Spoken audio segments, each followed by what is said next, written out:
This is not a war story. It's a receipt, 30 to 50 million barrels of oil transferred immediately. The US didn't just remove a dictator. It took possession of the prize. Nicolás Maduro is in New York, facing drug charges. Venezuela's oil is heading to American docks, sold at market price, controlled by Washington, promised to benefit both nations.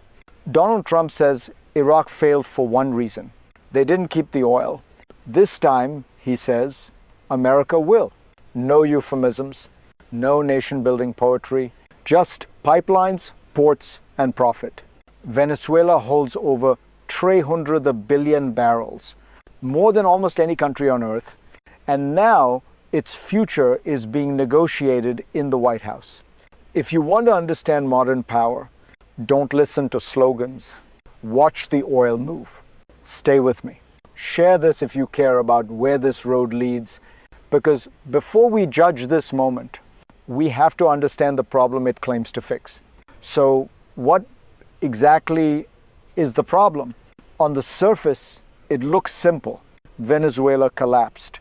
Its economy broke. Its oil industry decayed. Once the country pumped 3.5 million barrels a day. Now, it produces a fraction of that, not because the oil disappeared, but because the system failed. Corruption, mismanagement, rising extraction costs, years of sanctions layered on top of decay. The result was predictable. A nation sitting on immense wealth, yet unable to use it. Into that vacuum stepped the United States. Not as a silent observer, but as an active manager. Oil will be sold at market price by the US government. With proceeds held in American hands, the stated goal is stability, rebuilding infrastructure, preparing a safe transition. But beneath that language lies a harder question. Who decides what happens to a nation's resources? When its state collapses? To answer that, we have to go back to how Venezuela reached this breaking point. Venezuela was not always a failed state. It was an oil power. In the late 1990 seconds, it pumped 3.5 million barrels a day. The reserves were vast. The money was real. But oil wealth can distort a country. Easy money weakens institutions. Politics replaces competence. Control replaces efficiency. Over time, the system hollowed out. State control tightened. Corruption spread. Maintenance stopped. Oil extraction became more expensive. Infrastructure aged. Production fell, first slowly, then suddenly. By the time sanctions arrived, the industry was already broken. Sanctions didn't cause the collapse. They froze it in place. Output dropped to around 800,000 barrels a day. Not because Venezuela ran out of oil, but because it ran out of capacity. This is the paradox. A country with more than 300 billion barrels, unable to turn wealth into power. That vacuum invites intervention. Not out of charity, but out of calculation, and eventually pressure turns into force. That is where the first real rupture begins. Then the moment arrived, fast, decisive, explosive. Strikes hit Caracas. The capital shook. The regime cracked. Within days, Nicolás Maduro was captured, not exiled, not negotiated with, taken. He and his wife were flown to New York to face criminal drug charges, a head of state reduced to a defendant, and almost immediately the oil moved. 30 to 50 million barrels, sanctioned oil, released, loaded onto storage ships, rerouted to US unloading docks. No delay, no ambiguity. The message was unmistakable. This was not just about regime change. It was about control. Trump made it explicit. The mistake in Iraq, he said, was not keeping the oil. This time, America would.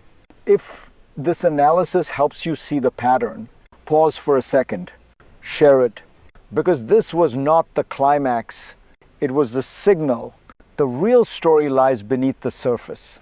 In the system that makes this possible, here is the deeper mechanism. And it's not about Venezuela alone. When a state collapses, power does not disappear. It transfers, in this case, from a failed government to an external manager. The US did not annex Venezuela. It did something more modern. It took operational control. Oil stays Venezuelan on paper, but pricing, transport, and proceeds are handled by Washington. The logic is clean. Sanctions block normal trade. Force removes the regime. Management replaces sovereignty. Trump says the money will be used to benefit both nations. That phrase matters because whoever controls the revenue controls the future. Infrastructure will be rebuilt by American firms with American capital under American oversight. Chevron, ConocoPhillips, ExxonMobil. This is not colonialism in the old sense. No flags, no governors. It is systems power, control without occupation, profit without ownership. And once this model exists, it doesn't stay isolated. It becomes a precedent, and precedents in geopolitics are dangerous things because the next shock is already forming. The second crisis is quieter, but far more dangerous. The US announces it will run Caracas not permanently, just until a safe transition. That phrase sounds temporary. History says otherwise. Trump warns of a second attack, bigger. If needed, power is now centralized. Security, oil, revenue, all routed through Washington. At the same time, America's oil giants arrive at the White House. High-stakes meetings, billions discussed, timelines accelerated, rebuild the infrastructure, restart production, make the oil flow again. This is where economics and force merge. Stability becomes a business plan. Peace becomes conditional. No contracts have been signed yet, but the direction is clear. Once foreign capital rebuilds a system, it gains leverage over it, over jobs, over output, over politics. This is the real inflection point, not the strikes, not the arrest, but the moment when a country's recovery becomes inseparable from outside interests. And that is when ordinary people feel the consequences first, because now this stops being abstract. And this is where you enter the story. Because for ordinary Venezuelans, power shifts are never abstract. They are felt at home. You live with shortages, with blackouts, with prices that rise faster than wages. You are told help is coming. That infrastructure will be rebuilt. That oil money will finally work for you. But you also know this feeling. Decisions made far away, in rooms you will never enter. Oil ships leave the ports. Money flows upward. Promises flow downward. You don't control the timeline. You don't control the contracts. You wait. And waiting has a cost. Lost years, lost trust, lost belief that the system serves you. This is the human risk of power politics. When strategy moves faster than lives, if this resonates, don't scroll past it. Share it, because understanding is the first form of agency, and because what happens here will not stay here. It will ripple outward. What happens in Venezuela does not stay in Venezuela, because oil is never local. It is global leverage. 30 to 50 million barrels rerouted to the US. That shifts markets, prices, expectations. Other producers are watching, allies, rivals, especially those sitting on sanctioned resources. The message is clear. If a state collapses, its assets become negotiable. This changes diplomacy.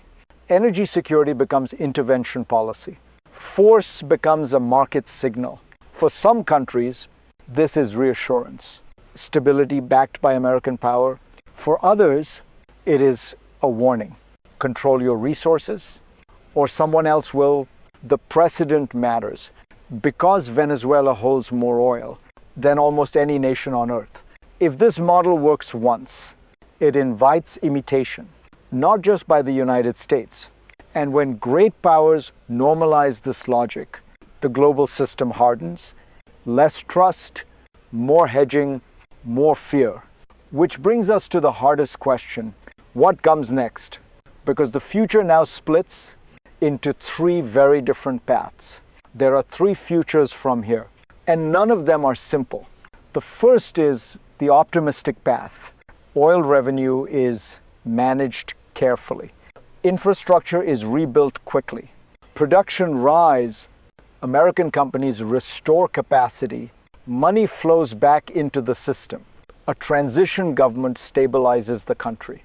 Venezuela regains output, not sovereignty in full, but functionality. The second path is messier. Oil flows, but unevenly. Revenue is contested. Politics fracture. Foreign influence lingers longer than promised. Growth returns, but trust does not.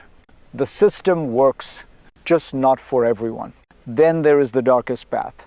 Security deteriorates. Resistance grows. Oil becomes a target. A second attack follows, bigger, more destructive. Rebuilding slows. Capital hesitates. The country becomes permanently managed, never fully restored. History tells us this truth. Systems built on force struggle to generate legitimacy. Oil can buy time. It cannot buy consent. And that leaves one final question. What should we learn from this moment? Because this story is not really about Venezuela. It's about the world we are entering. This is the age of honest power. No speeches about destiny, no illusions about altruism, just interests stated plainly: we're going to keep the oil. That sentence marks a shift, not because it is new, but because it is said out loud. Venezuela shows us the future of intervention. Shorter, sharper, economically explicit, forced to remove capital to rebuild, control to stabilize. The moral language comes later, after the contracts, after the ships have sailed. For you, the lesson is not to cheer or condemn too quickly. It is to see clearly. In a world of fragile states and vital resources, power will move toward control, not conversion. If you want to understand geopolitics now, follow the oil, follow the money, follow who decides. And if this analysis helped you see the pattern, share it. Because the next chapter is already forming. This is not the end of the story. It's the beginning of a new one.